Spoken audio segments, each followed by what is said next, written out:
நீங்கள் வெஸ்டர்ன் மீடியாவை பார்த்துட்டு நிறையா இன்ஃப்ளூயன்ஸ் ஆகிறாங்க. இந்தியன் மீடியாவுமே வந்து வெஸ்டர்ன் மீடியா என்ன சொல்லுதோ அதை தான் வந்து போடுறாங்களே வெளியே இங்கே ரியல் சுச்சுவேஷன் என்னென்னு தெரியறதில்ல. இங்கே ரியலாகவே நிமோனியா, ஆஸ்மா பேஷண்ட்ஸ் இப்போ அதிகமாக ஆகிறதுக்கு காரணம் என்னென்னா இந்த கிளைமேட்டு தான். இப்போ பார்த்தீங்கன்னா நான் இருக்கிற சிட்டிலேயே பார்த்தீங்கன்னா 0 டிகிரி போகுது. ஸோ இந்த கிளைமேட்டில் டிசம்பர் ஜனவரியில் இப்போன்னு இல்லை, நான் வந்து 2013 சைனாவில் இருக்கேன்.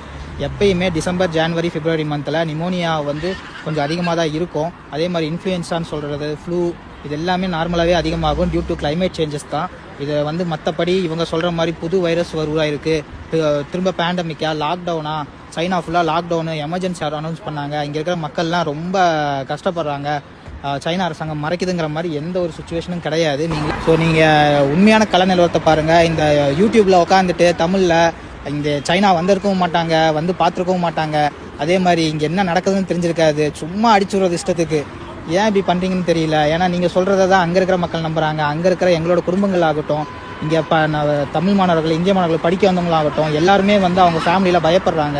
நீங்கள் அங்கே போடுற தேவையில்லாத தகவல் கொடுக்குறதும், அதே மாதிரி யூடியூப் கிடச்சிருச்சு நம்ம தான் பெரிய இது அப்படின்னு நினச்சிட்டு போடுற வீடியோஸை நம்பி எங்களோட ஃபேமிலிஸும் பயப்படுறாங்க. இங்கே ரியல் சுச்சுவேஷன் பேடாக இருந்துச்சுன்னா நாங்களே வந்து பேடாக இருக்குன்னு நாங்களே ரிப்போர்ட் பண்ண போகிறோம். நான் இத்தனைக்கும் ஒரு மெடிக்கல் ப்ரொஃபஷன், நான் இங்கே தான் வேலை செய்கிறேன்.